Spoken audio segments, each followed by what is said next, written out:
So a quick story for you to illustrate perhaps one of the most important aspects of performance thinking. And this is specifically around performance determinants thinking.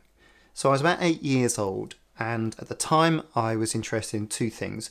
One was trying to run, be a sprinter, and also to play football. And so I wanted to either be an Olympic champion or to be a professional footballer when I was that age. And many of the people around me, many of the other lads in my class were of a similar mindset.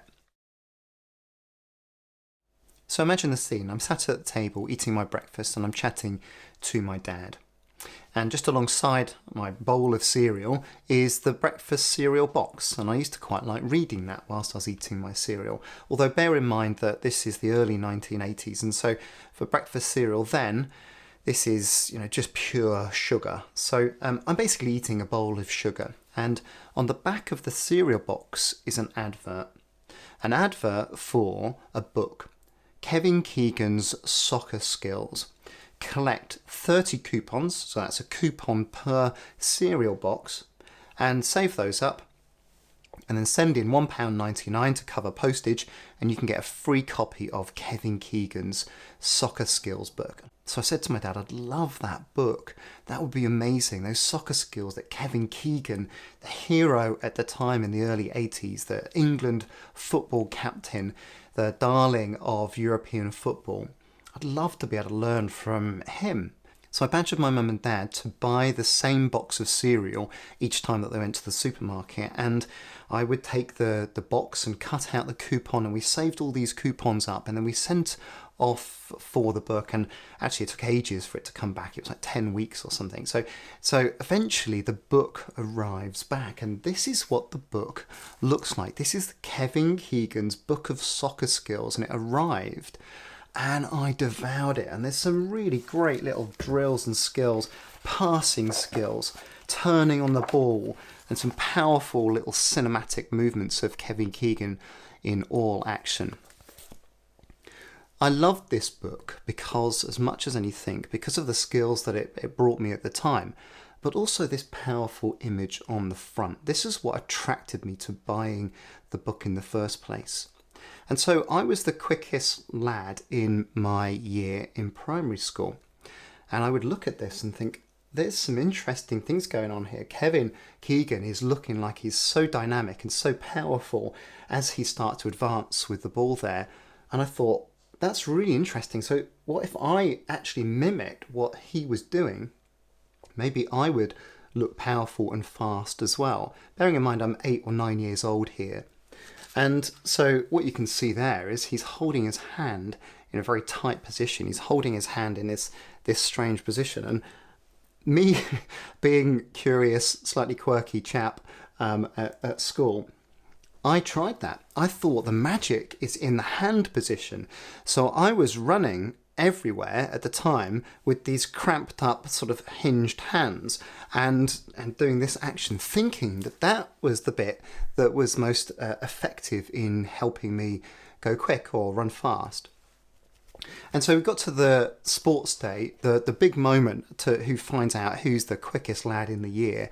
And I'd won this for 2 or 3 years in a row. And then suddenly I'm not winning this race anymore. Duncan Fraser beats me in the race, mainly because he's running. He's running normally, whereas I'm concentrating on these cramped up, hooked up fingers and trying to mimic this Kevin Keegan action and going quite slow as a consequence. I mention this to you because whilst my exam cheating example from the last video, that links in the description if you haven't seen that, was probably the big light bulb moment as to I can deconstruct performance. I can start thinking systematically about how you approach performance. If I reflect back, I was thinking about that at this time when I'm thinking about improving my running speed, I'm thinking about improving my football skills, but I was focused on the wrong things. And if there's one key foundation principle in performance determinants thinking, it's focusing on the right things. But before you actually get to discovering and understanding and maybe researching and doing some clever maths around what is the most important things for you to think about, to understand, and therefore then work on aspects of performance. It's also just as important to reduce the amount of focus that you have on certain other aspects. And it's very easy for you to grasp this concept. A lot of people just go, yeah, I know that. There's lots of things we don't have to focus on. However, it's very likely that there's things that you will be doing for your sport, but also there will be things that you do in your work that actually don't make you go faster.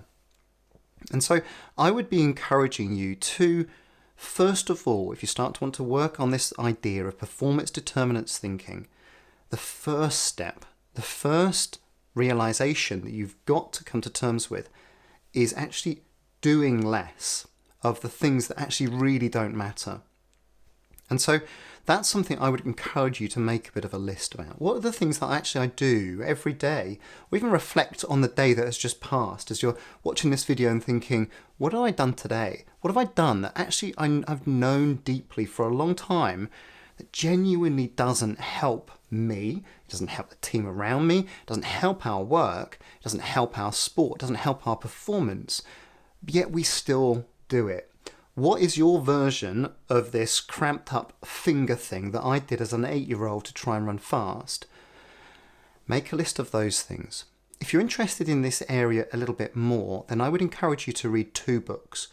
One book is by Greg McKeown called Essentialism, and that is stripping back the things that just aren't that important and focusing on the things that are essential. And the other is by Ben Hunt Davis and Harriet Beveridge called Will It Make the Boat Go Faster? And that's something that ultimately is a lens of thinking, do I want to put any attention to this? Because if it's not going to help the boat go faster, then really I shouldn't be giving it any attention and focus. So number 1 principle of performance determinants thinking is to make a list of areas and work and factors that you are currently attending to and giving time and effort to, and to deprioritize those. And what that will give you not only is a clearer focus on the things that you think are important, because by association you will have allowed some space for those to surface, but also this is going to make time for you, time and space, so that you can focus on those factors that are going to help your boat go faster. By the way, this isn't the actual book that I saved all those coupons up for.